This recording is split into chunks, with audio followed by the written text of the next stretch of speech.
आज हम बात करेंगे बच्चों कक्षा 8वीं विषय हिंदी अर्धवार्षिक परीक्षा का ये पेपर है जो कि इस सेशन का ही है 22 23 24 का। तो चलिए शुरू करते हैं। फर्स्ट ऑफ ऑल इसमें हम देखते हैं समय जो है 2.5 घंटे का ये पेपर है और पूर्णांक 60 अंक का ये पेपर है। सामान्य निर्देश क्या है? प्रश्न पत्र को ध्यानपूर्वक पढ़ना है, पूछे गए प्रश्नों के उत्तर लिखिए, उत्तर देना आवश्यक है। सभी प्रश्नों के समय सीमा को ध्यान रखते हुए निर्देशानुसार उत्तर लिखिए और निम्नलिखित अनुच्छेद को पढ़कर सही विकल्प का चयन कीजिए। पहला जो है प्रश्न है ये, तो शुरू करते हैं। वर्तमान विद्यार्थी जीवन को मानव जीवन की रीढ़ की हड्डी कहें तो कोई अतिशयोक्ति नहीं होगी। विद्यार्थी काल में बालक में जो संस्कार पड़ जाते हैं जीवन भर वही संस्कार अमिट रहते हैं, इसलिए यही काल आधारशिला कहा जाता है। यदि यह नींव दृढ़ बन जाती है तो सुदृढ़ जीवन और सुखी बन जाता है, और इस काल में बालक कष्ट सहन कर लेता है तो उसका स्वास्थ्य सुंदर बनता है। यदि मन लगाकर अध्ययन कर लेता है तो उसे ज्ञान मिलता है और उसका मानसिक विकास होता है। जिस वृक्ष को आरंभ से सुंदर सिंचन और खाद मिल जाती है वह पुष्पित और पल्लवित होकर संसार को सौरभ देने लगता है। सौरभ मीन्स होता है सुगंध देने लगता है। इसी प्रकार विद्यार्थी काल में जो बालक श्रम, अनुशासन, समय और नियमन के सांचे में ढल जाता है वह आदर्श विद्यार्थी बनकर सभ्य नागरिक बन जाता है। सभ्य नागरिक के लिए जिन जिन गुणों की आवश्यकता होती है उन गुणों के लिए विद्यार्थी काल ही तो सुंदर पाठशाला है। यहाँ पर अपने साथियों के बीच रहकर वे भी गुण आ जाते हैं जो आज जाने आवश्यक हैं, जिनकी विद्यार्थी को अपने जीवन में आवश्यकता होती है। निम्नलिखित निर्देशानुसार सबसे उचित विकल्पों का चयन कीजिए। मानव जीवन की रीढ़ की हड्डी किसे कहा गया है? विद्यार्थी काल को। मन लगाकर पढ़ने से विद्यार्थी को क्या लाभ होता है? उसे ज्ञान मिलता है और मानसिक विकास जो है उसका होता है। ठीक है। विद्यार्थी की तुलना किससे की गई है? विद्यार्थी की तुलना वृक्ष से की गई है। सभ्य नागरिक के लिए किन गुणों की आवश्यकता होती है? श्रम, अनुशासन एवं समय एवं नियमन। पुष्पित में प्रत्यय क्या है? इत। निम्नलिखित काव्यांश को पढ़कर सही विकल्प का चयन कीजिए। यह कदम का पेड़ अगर माँ होता यमुना तीरे, मैं भी उस पर बैठ कन्हैया बनता धीरे धीरे। दे लेती यदि तुझे मुझे बांसुरी तुम 2 पैसे वाली, किसी तरह नीचे हो जाती यह कदम की डाली। तुम्हें नहीं कुछ कहता पर मैं चुपके आता, उस नीची डाली से अम्मा ऊंचे पर चढ़ जाता।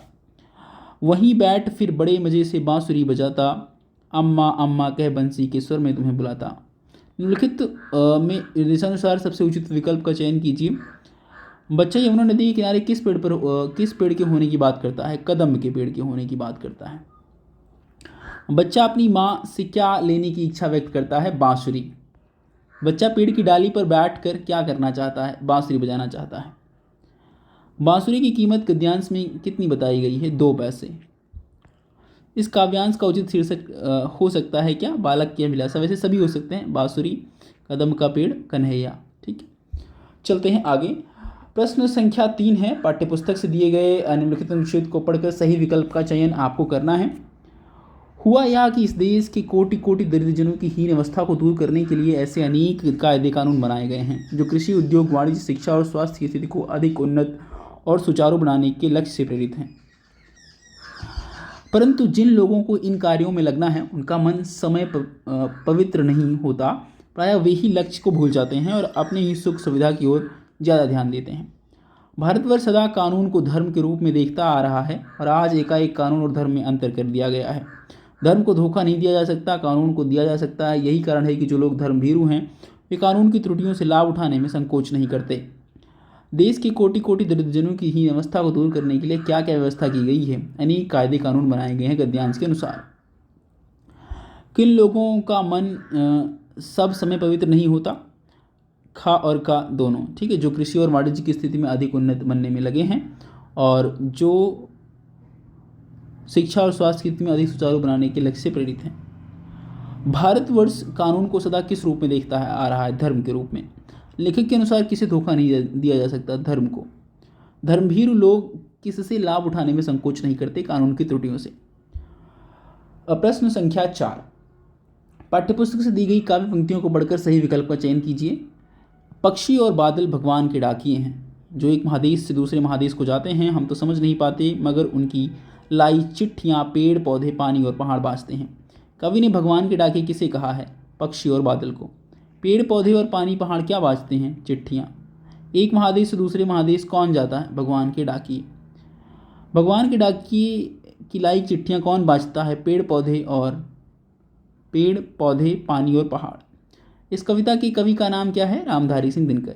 आगे चलते हैं। प्रश्न 4 प्रश्नों के उत्तर देना है, ये आपकी पाठ्य पुस्तक से है। वस्तु विनिमय क्या है? वस्तु विनिमय की जो है प्रचलित पद्धति क्या है? ठीक है, वस्तु विनिमय का जो मतलब होता है एक वस्तु देकर दूसरी वस्तु जो है ले लेना। ठीक है, जैसे कोई एक वस्तु आपने किसी को गेहूँ दिया, ठीक है, और आपको जो है दूसरी किसी वस्तु यानी दाल की आवश्यकता है, तो आप उसको गेहूँ देकर दाल उससे ले सकते हैं।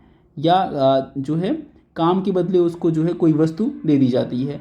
इसमें वस्तु का आदान प्रदान होता है, पैसे की कोई जगह नहीं होती है। ठीक है, और आगे चलते हैं। लेखक को गांधी जी के असहयोग और सविनय अवज्ञा आंदोलन की याद क्यों आ रही थी? इसको भी आप अटेम्प्ट करेंगे। कवि ने अपने आने को उल्लास और जाने को आंसू बनकर बह जाना क्यों कहा है?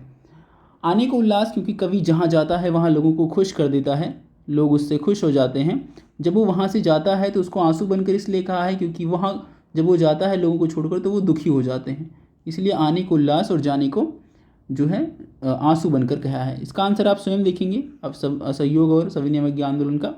चलते हैं आगे। क्वेश्चन नंबर 4, नहीं यह सबसे कठिन समय नहीं है, कवित्री ने ऐसा क्यों कहा है? क्योंकि अभी भी एक ट्रेन है जो गंतव्य तक जाती है, कुछ जो है पंक्तियाँ दी गई हैं। अभी भी चिड़िया की चोंच में जो है तिनका है, चोंच में तिनका है। अभी भी कोई किसी का इंतज़ार कर रहा है, इंतज़ार कर रहा है। ठीक है, तो ये कुछ जो है पंक्तियाँ बताई गई हैं कविता में, जिससे ये लगता है कि अभी भी यह सबसे कठिन समय नहीं है। चिड़िया की चोंच में तिनका दबाकर उड़ने की तैयारी में क्यों है? यह तिनका का क्या करती होगी?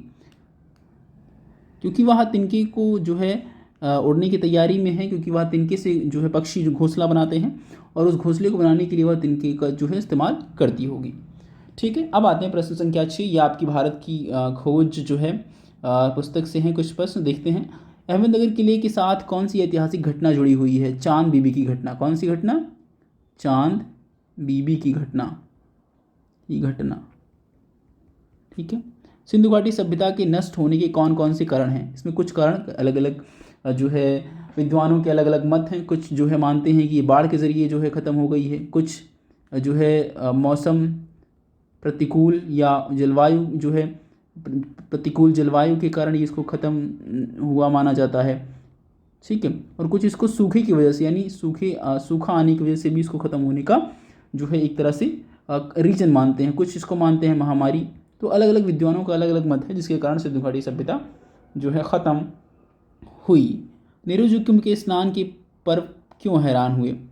नेहरू जी कुंभ के स्नान के पर्व पर क्यों हैरान हुए? क्योंकि उनको लगता था कि अभी भी जो है यहाँ पर इतने वर्षों बाद भी जो है गंगा स्नान का जो पर्व है वो प्रचलित है। उनको ये सब चीज़ें देखकर हैरानी होती थी कि इतने पुराने समय की जो चीज़ें हैं वो अभी भी प्रचलन में हैं। तो इस वजह से उनको कुंभ पर्व के स्नान पर्व पर उनको हैरानी हुई कि अभी भी गंगा स्नान जो है होता है और लोग आते हैं यहाँ पर। तक्षशिला विश्वविद्यालय की संस्कृतियों में एक दूसरे से समीप कैसे आई? इसमें कुछ एक रीजन है। इसमें आर्यों के आ जाने की वजह से कुछ रीजन बताया जाता है, और दूसरा रीजन ये बताया जाता है कि यूरोप की वजह से जो है एक दूसरे के समीप ये जो तक्षशिला की जो विभिन्न संस्कृतियां हैं वो एक दूसरे के समीप आई। ठीक है, अब आते हैं प्रश्न संख्या 7। निम्नलिखित प्रश्नों के निर्देशानुसार सही विकल्प चुनकर उत्तर दीजिए। हमारे देश में हिमालय में एक प्रहरी की भांति खड़ा है। इस वाक्य में हिमालय कौन सा हिमालय शब्द क्या है? व्यक्तिवाचक संज्ञा, क्योंकि एक स्पेसिफिक जो है हिमालय की बात की गई है। अगर पर्वत कहा जाता तो वो क्या हो जाता बच्चों? वो हो जाता जातिवाचक संज्ञा। आगे चलते हैं। बहुवचन शब्द कौन सा है? परिस्थितियों।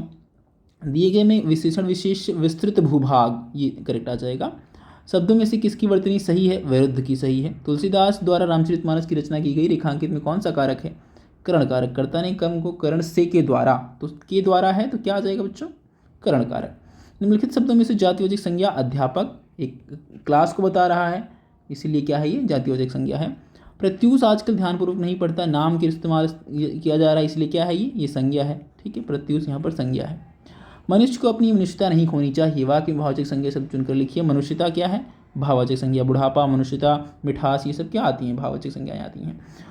विद्यालय शब्द का संधि क्या है? विद्या जमा आलय। जिसका अंत ना हो उसको बोलते हैं अनंत। उदार का जो विलोम है वो हो जाएगा अनुदार। रामचरितमानस हिंदुओं का धार्मिक ग्रंथ है, रेखांकित संज्ञा का भेद बताइए, व्यक्तिवाचक संज्ञा। ठीक है, रामचरितमानस क्या है, व्यक्तिवाचक संज्ञा, एक प्रॉपर नाउन की बात की गई है। फीस माफ़ी है तो विद्यालय के प्रधानाचार्य को पत्र लिखिए, तो एप्लीकेशन आप एक लिखेंगे, ठीक है, एड्रेस करते हुए प्रिंसिपल सर को। जन्मदिन पर आमंत्रित करने के लिए एक पत्र लिखना है, इन दोनों में से कोई भी एक आपको करना है। मेरा सबसे प्यारा त्यौहार, दीपावली, दशहरा, जो भी आपका फेवरेट है उसके बारे में लिखना है।